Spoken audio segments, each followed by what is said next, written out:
উপস্থিত সকল ছাত্রীকে ধন্যবাদ আজ এই ক্লাসে উপস্থিত হওয়ার জন্য।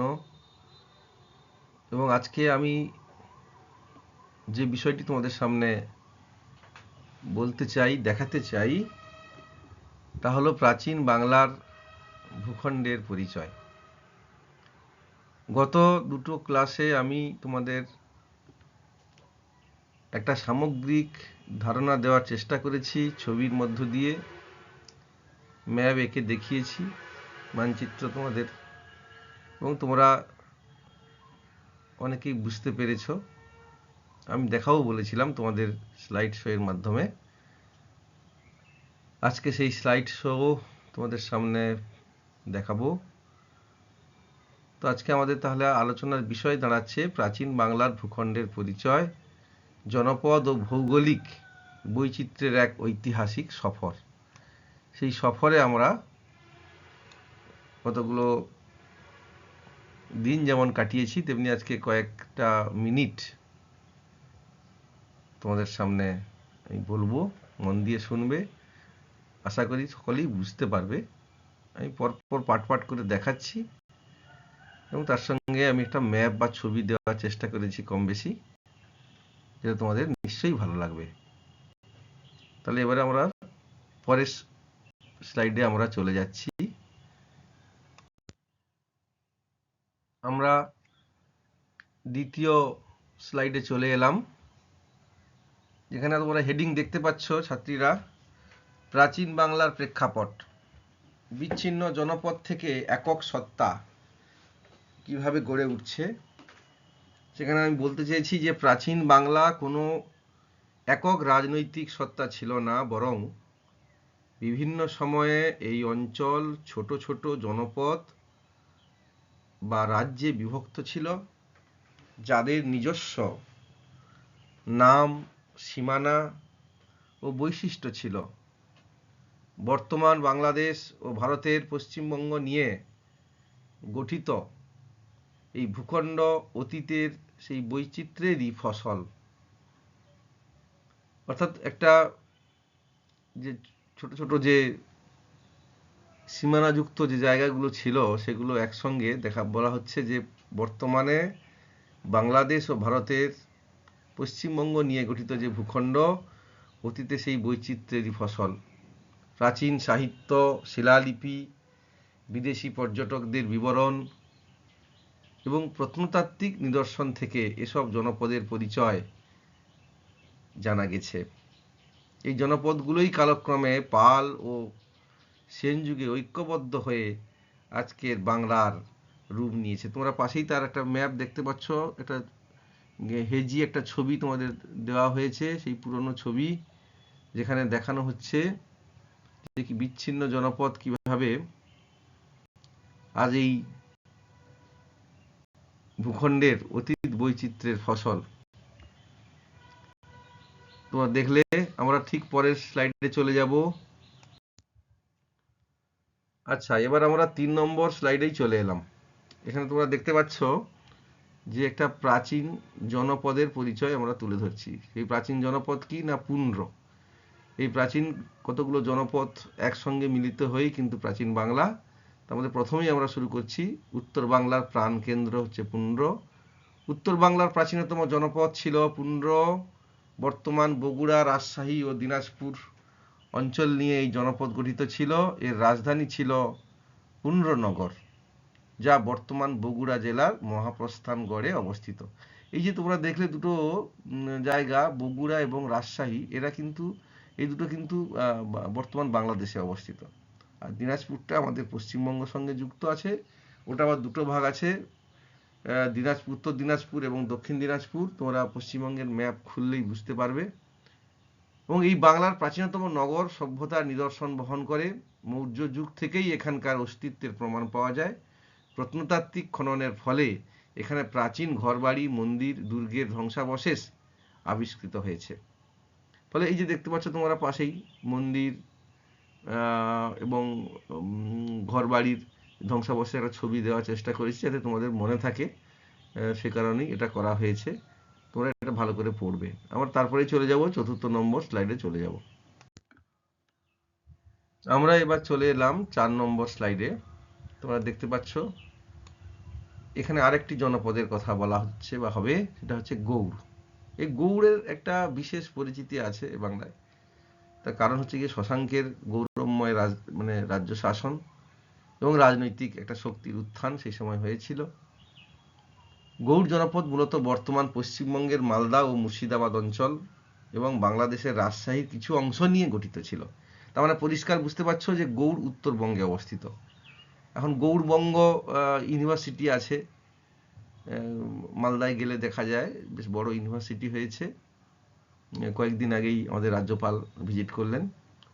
সে যাই হোক, 6ষ্ঠ শতাব্দীতে রাজা শশাঙ্কের সময় গৌড় একটি শক্তিশালী রাজ্যে পরিণত হয় এবং শশাঙ্ককে বাংলার প্রথম স্বাধীন ও উল্লেখযোগ্য শাসক হিসেবে বিবেচনা করা হয় এবং তার সময় থেকে গৌড় নামটি সমগ্র বাংলার জন্য ব্যবহৃত হতে থাকে। ফলে গৌড়, এবং এখানে আমরা একটা ছবিতে দিয়েছি, তোমরা দেখতে পাচ্ছ রাজা শশাঙ্কের রাজধানীর একটা পুরনো ছবি, সাদা কালো ছবি দেওয়া হয়েছে। এই ছবিটা দেওয়া হলো কারণ তোমাদের মধ্যে একটা ছবি তৈরি হবে, যেটা তোমরা লিখতে গিয়ে তোমাদের এই ছবিটা চোখের সামনে ভেসে ওঠে। ফলে এটা একটা পড়বে। আমরা এবার চলে যাব পরবর্তী স্লাইডে চলে যাব, সেখানে কি আছে দেখা যাক। আমরা এবার 5 নম্বর স্লাইডে চলে এলাম।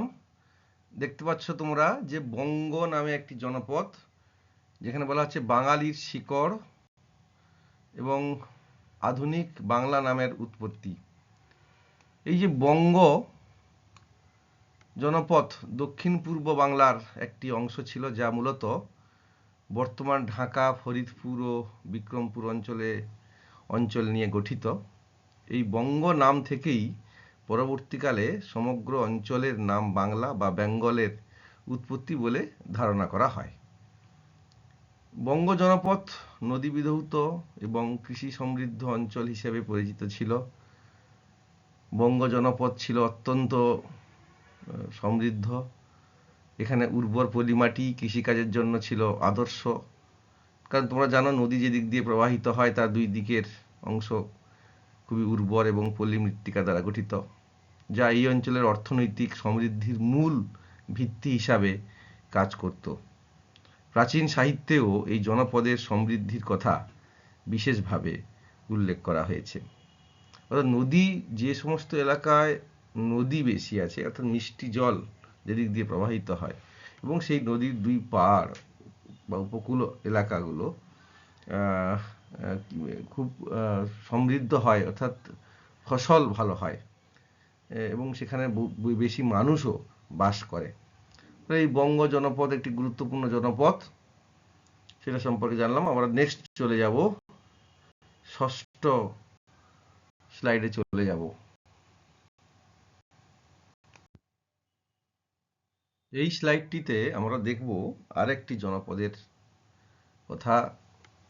ছবিতে তোমরা দেখতে পাচ্ছ, যাকে বলা হচ্ছে সমতট, সমুদ্র উপকূলবর্তী এলাকা বা জনপদ, প্রাচীন বাণিজ্যের প্রবেশদ্বার। প্রাচীনকাল তো মূলত নদীকেন্দ্রিক সভ্যতা এবং নদীকে কেন্দ্র করেই ব্যবসা বাণিজ্য যাতায়াত সব কিছুই গুরুত্ব পেত। আমরা রামমোহনকে দেখেছি জাহাজে করে বিদেশ যাত্রা করেছেন, বা তার পরবর্তী সময়ে ঠাকুর পরিবার রবীন্দ্রনাথ ঠাকুরকেও জাহাজে করে যেতে দেখেছি। আমরা মধুসূদনের কথা জানি, তিনিও গেছেন। অর্থাৎ নদী কেন্দ্রিক যাতায়াত একটা খুব বড় ব্যাপার ছিল। সেই সমতট জনপদ ছিল দক্ষিণ পূর্ব বাংলার একটি নিম্নভূমি অঞ্চল, যা বর্তমান কুমিল্লা, নোয়াখালী, চট্টগ্রামের কিছু অংশ নিয়ে গঠিত ছিল। এই অঞ্চল সমুদ্র উপকূলের নিকটবর্তী হওয়ায় বাণিজ্যের জন্য গুরুত্বপূর্ণ ছিল। এই যে তোমরা দেখতে পাচ্ছ কলেজের পাশ দিয়ে যে কচুরিপানা ভরা যে খালটি, এই খালটির একটা সময় গুরুত্ব ছিল। রবীন্দ্রনাথ এই খালের উপর দিয়ে বোটে করে গেছেন, উড়িষ্যা গেছেন, এবং এই যে খালটা আরও অনেক বেশি চওড়া ছিল এবং এখান থেকে বড় বড় গাদা বোট যেত, ব্যবসা বাণিজ্যের খুব যোগাযোগ ছিল এইটা দিয়ে।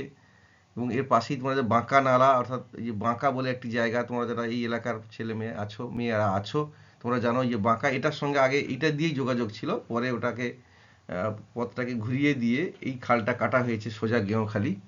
ফলে নদী কেন্দ্রিক ব্যবসা বাণিজ্য বা জনপদ বা যোগাযোগ ব্যবস্থাটা খুবই আগে গুরুত্বপূর্ণ ছিল। ময়নামতি ও শালবন বিহার এখানকার অন্যতম প্রধান প্রত্নতাত্ত্বিক নিদর্শন। এই জনপদটি বৌদ্ধ শিক্ষা ও সংস্কৃতির একটি বড় কেন্দ্র হিসাবে পরিচিত ছিল, যা সমসাময়িক পর্যটকদের বর্ণনায় উঠে এসেছে। ফলে এই সমতট জায়গাটি খুবই গুরুত্বপূর্ণ। আমরা ছবিতেও দেখতে পাচ্ছি তার একটি ছবি। আমরা চলে যাব পরবর্তী স্লাইডে, পরবর্তী স্লাইডে চলে এলাম। দেখতে পাচ্ছ হরিকেল বলে একটি জনপদ, পূর্ব বাংলার সীমান্ত অঞ্চল এবং পাহাড় ও প্রকৃতি ঘেরা। হরিকেল জনপদ চট্টগ্রাম ও সিলেট অঞ্চল নিয়ে গঠিত ছিল বলে ঐতিহাসিকদের ধারণা। এটি বাংলার পূর্বাঞ্চলের একটি গুরুত্বপূর্ণ জনপদ, যেখান থেকে দক্ষিণ পূর্ব এশিয়ার সঙ্গে বাণিজ্যিক সাংস্কৃতিক যোগাযোগ স্থাপিত হতো। এই অঞ্চল থেকে দক্ষিণ পূর্ব এশিয়ার সঙ্গে নিবিড় বাণিজ্যিক ও সাংস্কৃতিক যোগাযোগ স্থাপিত হতো। পাহাড়, অরণ্য এবং সমুদ্রের নৈকট্য হরিকেলকে প্রাচীন বাংলার অন্যান্য জনপদ থেকে এক স্বতন্ত্র বৈশিষ্ট্য দান করে। এখানে একটা ছবি দেওয়ার চেষ্টা করেছি, সেটা তোমরা দেখবে। তারপরে চলে যাব পরবর্তী স্লাইডে, চলে যাব সেখানে কি আছে দেখি। তোমরা দেখতে পাচ্ছ পরবর্তী স্লাইড, রাঢ় ও তাম্রলিপ্ত। রাঢ় ও তাম্রলিপ্ত বন্দর ও রুক্ষ ভূমি প্রাচীন বাংলার পশ্চিম সীমান্ত। রাঢ় জনপদ পশ্চিমবঙ্গের বর্ধমান, বীরভূম, বাঁকুড়া ও মেদিনীপুর অঞ্চল নিয়ে গঠিত ছিল। এই অঞ্চল তুলনামূলকভাবে উঁচু ও শুষ্ক প্রকৃতির ছিল এবং প্রাচীন জৈন সাহিত্যের এর উল্লেখ পাওয়া যায়। তাম্রলিপ্ত ছিল একটি প্রাচীন সমুদ্র বন্দর, যা বর্তমান মেদিনীপুর জেলায় অবস্থিত। এটি প্রাচীন বাংলার অন্যতম প্রধান বাণিজ্য কেন্দ্র ছিল, যেখান থেকে জলপথে দক্ষিণ পূর্ব এশিয়া ও শ্রীলঙ্কার সঙ্গে নিয়মিত বাণিজ্য পরিচালিত হতো। এখানে বহু পর্যটক এসেছেন, ঐতিহাসিকগণ এসেছেন। এখানে বহু মানুষের, এই তমলুক শহর, বহু গুণীজনের উপস্থিতি ঘটেছে বিভিন্ন সময়। এবং বর্তমানে যে বর্গভীমা যে দেবী আছেন, সেটা কেউ কেউ গবেষকরা মনে করেন এটি আসলে একটি বৌদ্ধ স্তূপ। পরবর্তী সময় সেটা বর্গভীমা নামে হিন্দুদের দেবতার স্থান তৈরি হয়েছে। যাই হোক, এই তাম্রলিপ্ত বন্দর কিন্তু আজকের নয়, প্রাচীন কাল থেকে এর একটা আলাদা গুরুত্ব আছে। তোমরা তাম্রলিপ্ত নিয়ে আলাদা বই আছে, সেটা তোমরা পড়তে পারো যদি জানতে চাও, খুব মজা পাবে। তো ইতিহাসকে জানার চেষ্টা করো তোমরা। ইতিহাস জানলে তোমাদের আগামী দিনগুলো আরো বেশি উজ্জ্বল হবে। তাই ইতিহাস তোমাদের জানতে হবে। এবার আসা যাক বাংলার ভূপ্রকৃতি নিয়ে। বাংলার ভূপ্রকৃতি খুবই গুরুত্বপূর্ণ। নদী ও পলিমাটির আশীর্বাদ এই বাংলায় পড়েছে। প্রাচীন বাংলার ভূখণ্ড মূলত গঙ্গা, ব্রহ্মপুত্র এবং মেঘনা নদী এবং তাদের শাখা প্রশাখার দ্বারা গঠিত পলিমাটির উর্বর সমভূমি। এই নদীবিধৌত অঞ্চল কৃষিকাজের জন্য অত্যন্ত উপযোগী ছিল, যা এখানকার জনবসতি এবং অর্থনৈতিক উন্নতির অন্যতম প্রধান কারণ। বাংলার ভূপ্রকৃতি একে বহিরাগত আক্রমণ থেকে যেমন রক্ষা করেছিল, তেমনি নদী, জলাভূমি ও ঘন বন তার প্রধান কারণ বলা যেতে পারে, প্রতিরক্ষার প্রধান কারণ বলা যেতে পারে। এই কারণেই বাংলার নিজস্ব সাংস্কৃতিক ও রাজনৈতিক বৈশিষ্ট্য স্বতন্ত্রভাবে গড়ে উঠতে পেরেছিল। ফলে বাংলার ভূপ্রকৃতি একটা গুরুত্বপূর্ণ জায়গা আছে, কারণ এখানে নদী প্রচুর, আর নদী হওয়ার জন্য বন জঙ্গল, অর্থাৎ মিষ্টি জল যেখানে থাকবে সেখানে তার ভূপ্রকৃতি একটু অন্যরকম হবে, এটাই স্বাভাবিক। এবার আমরা একেবারে শেষে চলে এসেছি, ঐক্যবদ্ধ বাংলা ধারণা। এতগুলো জনপদ একসঙ্গে মিলিত হয়ে যে বাংলা, প্রাচীন বাংলা গড়ে উঠেছিল, সেই শশাঙ্কের রাজত্বকালে প্রথমবারের মতো বাংলার একটি বড় অংশ একত্রিত হয় এবং পরবর্তীতে পাল ও সেন যুগে এই অঞ্চলগুলো আরও বেশি সংহত হয় এবং একটি অভিন্ন রাজনৈতিক ও সাংস্কৃতিক পরিচয় গড়ে ওঠে। এভাবেই বিচ্ছিন্ন জনপদগুলো ধীরে ধীরে মিলিত হয় বাংলা নামক একটি সুনির্দিষ্ট ভৌগোলিক ও সাংস্কৃতিক অঞ্চলে রূপান্তরিত হয়। ফলে ঐক্যবদ্ধ বাংলা ধারণা এখান থেকেই গড়ে উঠছে। এবারে আমরা একেবারে শেষে চলে এসেছি। উপসংহার: প্রাচীন বাংলা কোনো একক রাষ্ট্র ছিল না। এই উপসংহারটা পড়লে বা শুনলে তোমরা বুঝতে পারবে মূল উদ্দেশ্যটা কি বা কেন এই বাংলা, প্রাচীন বাংলা সম্পর্কে জানতে পারবে। একেবারে ওটা কনক্লুশন: প্রাচীন বাংলা কোনো একক রাষ্ট্র ছিল না, বরং পুন্ড্র, গৌড়, বঙ্গ, সমতট, হরিকেল, রাঢ় ও তাম্রলিপ্তের মতো একাধিক জনপদের সমন্বয়ে গঠিত একটি বিস্তৃত ভূখণ্ড, বড় ভূখণ্ড। এই জনপদগুলোর নিজস্ব ভৌগোলিক বৈশিষ্ট্য, শাসন ব্যবস্থা ও সংস্কৃতি থাকলেও নদী বিধৌত উর্বর ভূমি ও ভৌগোলিক নৈকট্য তাদের মধ্যে এক ধরনের স্বাভাবিক সংযোগ সৃষ্টি করেছিল। কালক্রমে এই জনপদগুলো মিলিত রূপই আজকের বাংলা অঞ্চলের ভিত্তি রচনা করেছে। তাই প্রাচীন বাংলার ভূখণ্ড অধ্যয়ন আমাদের ইতিহাস ও সাংস্কৃতিক পরিচয়ের শিকড় বুঝতে সাহায্য করে। এটা পরিষ্কার হয়ে গেল আমাদের বক্তব্য। চলে যাব পরবর্তী। এবার ধন্যবাদ জ্ঞাপনের পালা। এতক্ষণ ধরে আমাকে সহ্য করার জন্য এবং স্লাইড শোটি দেখার জন্য ছাত্রীদের ধন্যবাদ।